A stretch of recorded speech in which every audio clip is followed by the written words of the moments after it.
At the turn of the 20th century, the art of motion pictures wasn't really an art. Not yet. It was largely in a state of experimentation, and what experiments existed offered little more than a simple tableau of anything that moved. They provided motion, but nothing that came close to being called storytelling. In 1903, Edwin S. Porter, working for the Edison Manufacturing Company, created The Great Train Robbery, a Western that was filmed in New Jersey. It was the first film to actually tell a story with a narrative and a plot that could be followed from beginning to end. And in that, Porter brought about not only a new innovation in storytelling on film, but also a reliable genre that would become a staple of American films for the next 7 decades. For most of the 20th century, the Western was as familiar to movie screens as the popcorn is in the lobby. And they came in mass quantities, of various shapes and various sizes, of various themes, of various purposes. And the total volume of Westerns released in a year came about because they were relatively easy to make. All you needed was a good guy, a bad guy, some guns, some horses, a dusty street, some cowboy hats, and a motivation that could easily be explained with a minimum of dialogue. The genre was perhaps so familiar that the Academy voters didn't give it much sanction in its first 100 years. In that time, only 3 pure Westerns have ever been voted as Best Picture. Unfortunately, the first out of the gate was one of the low points of Oscar's early years. Cimarron was pried from a sprawling pulp novel by author and playwright Edna Ferber, and tells the story of the life of a married couple who experienced the transformation of the West from the Oklahoma land rush to the dawning of the industrial age in the 20th century through the birth and maturation of Osage, Oklahoma. Ferber's novel is loaded with flowery prose, big characters, and romantic illusions of how love conquers all. Released in 1930, it was an antidote to the woes of America's general population, who were losing faith in the American dream in the whirling maelstrom of the Great Depression. The film version, released in 1931, produced by RKO and directed by former silent movie actor Wesley Ruggles, would mysteriously win the Oscar for Best Picture despite being a box office dud. With audience attendance down and the budget for the film at $1.5 million, it did not initially make its money back. Critics seemed to like it though, praising the performance of newcomer Irene Dunne and the sprawling epic scope. This was a big movie. Modern critical analysis sees the film with much less flowery praise. With its overly melodramatic acting, racist stereotypes, deadly dull pace, and characters who are about as interesting as a 5-pound sack of fertilizer, it doesn't so much capture the spirit of Ferber's novel as it does hog-tie it and beat it with a stick. As we will find on many occasions in this series, far too often, the Oscar stumbles. Hello and welcome to the Best Picture winners, a full-on survey of the films Oscar crowned as the best of the year. My name's Jerry, and I'll be looking at each film from each year of the Academy's first century and the people and events surrounding it. This time we're looking at Cimarron, a forgotten Western born from the pen of a woman who was an anathema of her times. One of the great burdens of history, perhaps, is the mindset of print the legend. Take a story that is enticing but not all that marketable and balloon up its facts into a story that has tastier bells and whistles that can sell more books and merchandise than you could if you stuck with the facts. The stories of the Old West endured because, in the late 19th century, the West itself was turning from a real place into the stuff of myths and legends. As America pushed toward the 20th century, the landscape was changing from dusty streets and horses to urban centers with new innovations like the automobile and the skyscraper. The Industrial Revolution was putting the Old West out to pasture. Embellishing this new vision of the Old West was a playwright and novelist from Kalamazoo, Michigan. Edna Ferber was the daughter of a Jewish shopkeeper and had an early interest in journalism, but soon turned to writing short stories and novels, one of which, the 1924 mother-son drama called So Big, won the Pulitzer Prize. That book, which told the story of a widow struggling to guide her son Dirk, nicknamed So Big, to a better life, was an overstuffed, flowery soap opera with lots of girl power mother love, and it was an enormous bestseller.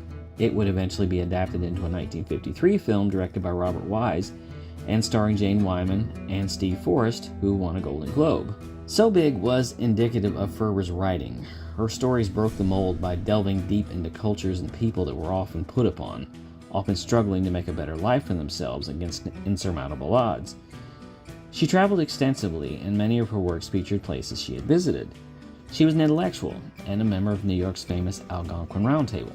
Ferber's writing was also indicative of American lore. In addition to Cimarron, she also wrote Showboat and Giant, and in both, she never forgot the wide-open history of the United States mixed with the underlying drama inherent in human nature. It wasn't especially deep, but it was effectively dramatic.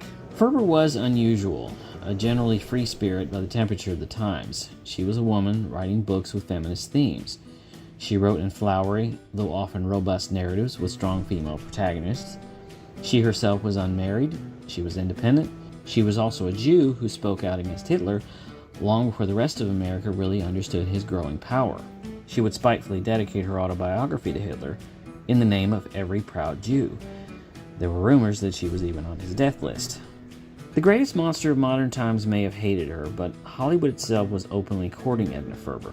Her books and plays had been openly courted by executives going all the way back to 1918 with an adaptation of Our Miss McChesney starring 38-year-old Ethel Barrymore, a film that has sadly been lost. Since that time, Ferber's works have been routinely adapted into film largely because her high dramatic style was easy to translate.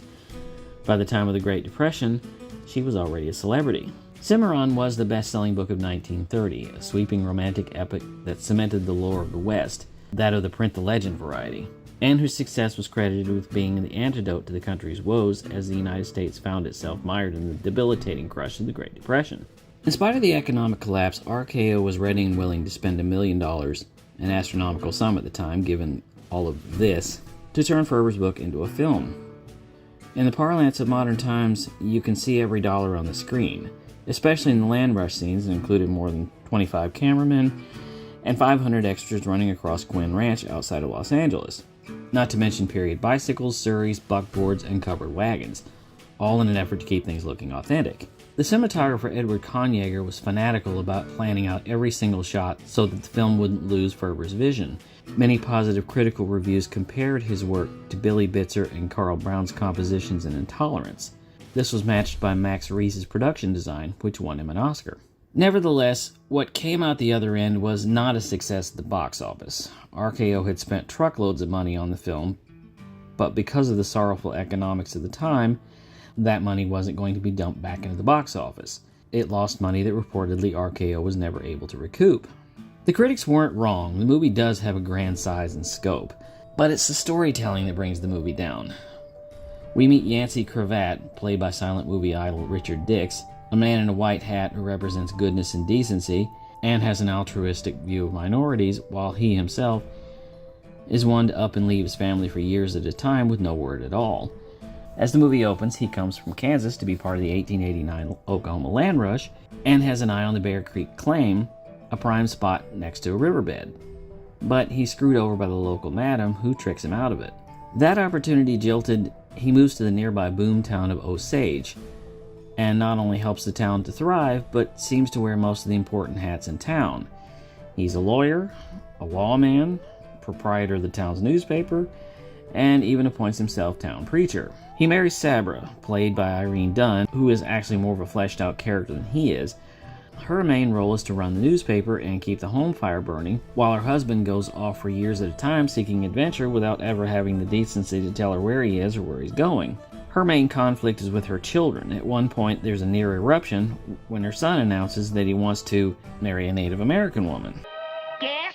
This is cruxed by a scene late in the film when Osage is a 20th century metropolis, and she blesses the marriage in public, saying effectively, "The movie is almost over, so I'm not a racist anymore."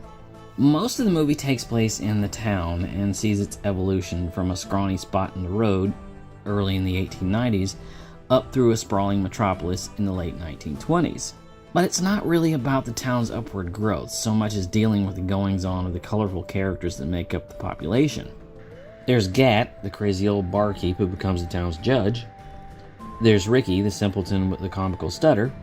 There's Tracy, the snooty town gossip. There's Saul, who's apparently the only Jew in town. His best moment comes at the end of the movie with this line. One of my ancestors was a signer of the Declaration of Independence. That's all right. A relative of mine, a fellow named Moses, wrote the Ten Commandments. There's Isaiah, the only black character in the movie, played by Eugene Jackson, a former Our Gang player, who is reduced to this humiliation. Everything. I helped you in Oklahoma. There's Dixie Lee, the town madam, who is trying to make a better life for herself, but who has a reputation so bad that she's apparently accused of pedophilia? She has an indecency trial at the end of the movie that kind of goes nowhere. There's also the usual gang of gun-toting town bullies who act as the destructive insect to the town's thriving ecosystem. This leads to a yawn of a shootout. And somewhere in all of this is a group of Native Americans who are seen collectively in the background but never get a line in edgewise. Cimarron is basically pieces and parts without any real meaning. It focuses on all of these goofy character types in broad strokes but hardly with any substance. We get an idea of the characters but never flesh and blood.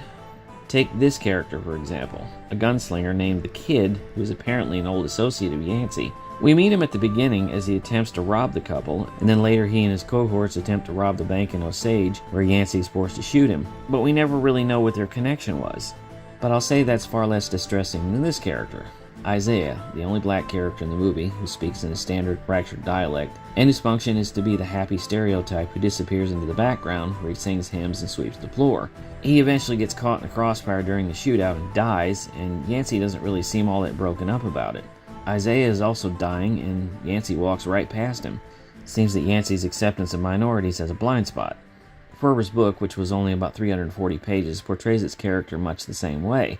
They're introduced, they have an idiosyncrasy, a quirk, a problem, and then we're on to the next thing. And the next thing is really grating. The narrative is episodic and focuses on a lot of who cares. The scene in which Yancey tries to establish a church goes on and on and on, and when it's over, it hasn't really contributed anything, except that the town can count on Yancey when the town biddies bring Dixie Lee to court. We already knew that before he got here. We get scenes of nothingness, of characters just talking and reiterating the plot. Sometimes there are scenes about absolutely nothing. There's one that I swear involves the advent of wallpaper. The overarching story is supposed to deal with Yancey's wanderlust and his persistent habit of leaving his family to go seek fame and fortune and adventure. But we never see that. When he leaves for years at a time, we stay home with Sabra as she takes up the mantle of building up the family business. And when he comes back, no mention of where he's been, what he's been doing, who he's been talking to, who he's met, or what his adventure was. At the end, he's been gone so long the town has become a metropolis, and in his absence he's become enough of a legend that he gets a statue. That ending is one of the longest, most boring, drawn-out conclusions I've ever had to sit through. We get to 1929. Sabra is still running the newspaper, everyone is old, Yancey is still gone, the town is about to erect the statue, an old-timer dies in the mine explosion, and it takes Sabra way too long to figure out that it's Yancey. She rushes to be with him, and with his last dying breath, they unveil the statue, and it's at that point that I start making faces like this. It's not an ending so much as a howl of pain. But not to be completely pessimistic, I kind of get what the Academy saw in this movie. It's epic, it was based on an easily digestible bestseller, and it stars two likable leads, one of whom would fade away, and the other would become one of the most endearing comedians of her generation. But looking back on it, even if you can find something to defend about Cimarron, it's hard to agree that it should have won Best Picture over better nominees like Frank Lloyd's loose adaptation of Ellen Wood's melodrama East Lynne, or Louis Milestone's brilliant adaptation of The Front Page, which was produced by Howard Hughes, or Skippy, based on the popular comic strip starring Jackie Cooper, who got an Oscar nomination, and the African safari adventure Trader Horn, based on the fictionalized accounts of author Alfred Trader Horn. And of course there are films that didn't get nominated, like The Public Enemy, Dracula, The Champ, Little Caesar, A Free Soul, which won Lionel Barrymore the year's Best Actor prize, Waterloo Bridge, Morocco, featuring Marlene Dietrich's best performance, Frankenstein, and the Marx Brothers' misadventure Monkey Business. And they also missed out on City Lights, the year's best and most enduring film. Chaplin had been chastising the industry for wanting to make a silent film well after talkies had basically made them obsolete, but knew no other way to tell this story, in which the poor tramp tries time and again to prove his love for a blind flower girl with hot and cold running degrees of success. Chaplin wanted to prove that a silent film wasn't irrelevant, that it was an art unto itself, and even went so far as to predicting that talking pictures would die out in a few years. The Academy punished him for his efforts. City Lights received no nomination whatsoever, despite Chaplin's sheer volume of work as director, writer, producer, editor, and composer, and of course also as the star. The public, however, disagreed. It was the best-selling film of the year and endures as the film out of Chaplin's canon that is loved and studied the most. It would be a cinematic statement that proved that silent films had the ability to talk to an audience with pictures instead of words, and this was true going all the way back to The Great Train Robbery. It was an art form unto itself, one that leaves a relic like Cimarron out in the dust. For Armchair Cinema, I'm Jerry Dean Roberts. Thank you for joining us.